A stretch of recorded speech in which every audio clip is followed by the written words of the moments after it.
Hi, I'm Dr. Shilpa, lactation consultant at Metria Hospital, Calicut. August 1st week is celebrated as breastfeeding week. അപ്പം breast ഫീഡിങ്ങിന് surrounding കുറേ myths ഉണ്ട് അല്ലേ, and കുറച്ച് അറിയേണ്ട ഒരു facts ഉണ്ട്. അപ്പം ഇന്ന് കുറച്ച് മിത്സും ഫാക്ട്സിനും നമുക്കൊന്ന് ഡീബങ്ക് ചെയ്യാതാലോ. മിത്ത് 1, ബ്രസ്റ്റ് ഫീഡിങ് ഈസി ആണ്. ഫാക്ട് എന്താ? ഡെഫിനറ്റ്ലി നോട്ട് അല്ലേ. ബ്രസ്റ്റ് ഫീഡിങ് ചെയ്യുന്ന മദേഴ്സിന് അറിയാം that breast feeding has a lot of challenges with it അല്ലേ. ബ്രസ്റ്റ് ഫീഡിങ്ങിന് കണ്ടിന്യൂസ് ആയിട്ട് സപ്പോർട്ട് ആവശ്യമുണ്ട് from the family and if needed from lactation consultants also അല്ലേ. അപ്പം മിത്ത് നമ്പർ 2 എന്താ? ബ്രസ്റ്റ് ഫീഡിങ് ചെയ്യുന്ന സമയത്ത് പെയിന് നോർമൽ ആണ് അല്ല. അപ്പം അതിന്റെ ഫാക്ട് എന്താ?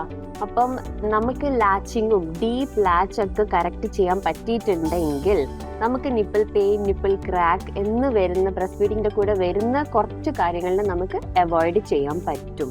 അടുത്തതായിട്ട് പറയപ്പെടുന്ന ഒരു മിത്താണ് ബ്രസ്റ്റിനെ നമ്മൾ ഫീഡ് ചെയ്യുന്നതിന് മുന്നേയും ശേഷവും വാഷ് ചെയ്യണം. അതിന്റെ ആവശ്യമില്ല. Breast has got healthy bacteria which actually helps the baby. അതുകൊണ്ട് like I say hands off the dinner plates. Okay.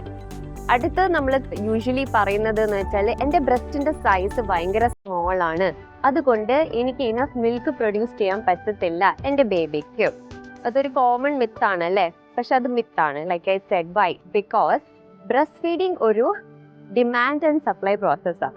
അപ്പം നമ്മളെ ബേബി എത്ര എഫക്റ്റീവ്ലി നമ്മളെ ബ്രസ്റ്റിന്ന് മിൽക്ക് ഡ്രെയിൻ ചെയ്യുന്നു അത്രയും നമ്മളെ ബോഡി പ്രൊഡ്യൂസ് ചെയ്യും മിൽക്ക്. അപ്പം സൈസ് ഡസൻ മാറ്റർ. ഓക്കെ. പിന്നെ ലാസ്റ്റ് ആയിട്ട് കുറേ മദേഴ്സ് പറയുന്നത് ഞാൻ കേട്ടിട്ടുണ്ട് ദാറ്റ് നമ്മൾ സിക്കായി അപ്പൊ നമുക്ക് ബ്രസ്റ്റ് ഫീഡ് ചെയ്യാൻ പറ്റുമോ? എന്തുകൊണ്ട് ചെയ്യാൻ പറ്റൂല? സിക്ക് ആവുമ്പോൾ നമ്മൾ എടുക്കുന്ന ട്രീറ്റ്മെന്റ്സ് അത് ആന്റിബയോട്ടിക്സ് ആണെങ്കിലും which is breast feeding safe with റെസ്റ്റും പിന്നെ eating good food and healthy lifestyle ആണെങ്കിൽ നമുക്ക് ഡെഫിനറ്റ്ലി നമ്മളെ ബേബീസിനെ ബ്രസ്റ്റ് ഫീഡ് ചെയ്യാം. നമ്മളെ ബോഡി പ്രൊഡ്യൂസ് ചെയ്യുന്ന ആന്റിബോഡീസ് നമ്മൾ ആക്ച്വലി വയ മിൽക്ക് നമ്മളെ ബേബീസിന് കിട്ടുന്നുണ്ട്. സോ അവിടെ ഒരു വിൻ വിൻ സിറ്റുവേഷൻ തന്നെയല്ലേ.